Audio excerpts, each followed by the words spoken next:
अगर एक कंपनी अपना कंप्लीट बिज़नेस और या एक यूनिट ट्रांसफ़र करती है, तो वो क्या उसके ऊपर जीएसटी की लायबिलिटी बनेगी? और उसके आईटीसी जो होता है, वो क्या ट्रांसफ़र होगा? तो आइए जो आज का केस है, वो है Shilpa Medicare versus union of India, जो आंध्र प्रदेश हाई कोर्ट ने इसको डिसाइड किया था। तो जो शिल्पा मेडिकेयर होती है, उसकी 2 यूनिट होती है, एक कर्नाटका के अंदर, एक आंध्र प्रदेश के अंदर। दोनों जीएसटी के अंदर रजिस्टर होती है। कंपनी डिसाइड करती है कि जो आंध्र प्रदेश की यूनिट है, उसको कंप्लीटली ट्रांसफ़र करके कर्नाटका के अंदर शिफ्ट किया जाए। इसलिए वो अपनी सारी एसेट्स, एम्प्लॉयी वगैरह सबको शिफ्ट करती है और एक एडवांस रूलिंग लेती है इसके अंदर।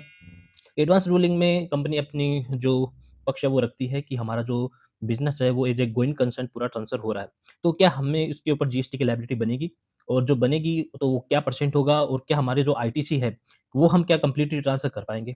तो जो एडवांस रूलिंग अथॉरिटी होती है उसने डिसाइड करती है कि ये जो ट्रांसफ़र है वो सप्लाई ऑफ सर्विस की डेफिनिशन में आएगा और उसके ऊपर जो नोटिफ़िकेशन है 12/2017 जिसके अंदर जो एज़ ए गोइंग कंसर्न जब कंपनी ट्रांसफ़र होती है, तो इसके ऊपर कोई भी जीएसटी की लायबिलिटी नहीं आती है। वो होता है एग्ज़ेम्प्ट के अंदर।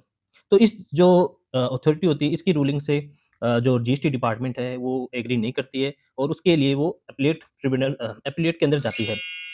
तो जो अपीलेट होती है उस ये जो पूरा डिसीजन है एडवांस रूलिंग अथॉरिटी का, वो कंप्लीटली जो है उसके अपोज़िट उसका डिसीजन होता है और उसने जो रूलिंग दी उसमें कहा कि ये जो ट्रांसफ़र हुआ गोइंग कंसर्न वो उस जो सप्लाई ऑफ गुड्स के अंदर आएगा, ना कि सप्लाई ऑफ सर्विस में और उसके ऊपर जो जीएसटी की लायबिलिटी है वो आएगी और कंपनी अपना जो आईटीसी है उसको ट्रांसफ़र नहीं कर पाएगी।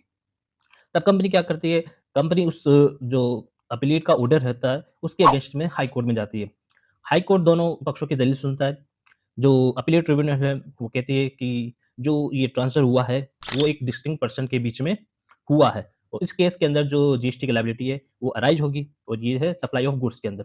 तो जो हाई कोर्ट है, वो कहती है कि जो ये सब ट्रांज़ैक्शन हुआ है, वो ना तो सप्लाई ऑफ गुड्स है, ना ये सप्लाई ऑफ सर्विस है। क्योंकि जो सप्लाई ऑफ गुड्स और सप्लाई ऑफ सर्विस होती है, वो in the course of furtherance of business के केस में होता है। लेकिन अगर एक बिज़नेस यूनिट अपना कंप्लीट ट्रांसफ़र कर देती है, सेल कर देती है, तो सेल के बाद में कोई बिज़नेस चालू नहीं रहता, तो ये जो कंप्लीट ट्रांज़ैक्शन है, वो आउट ऑफ जीएसटी है, तो इसके ऊपर कोई भी जीएसटी नहीं लगेगी।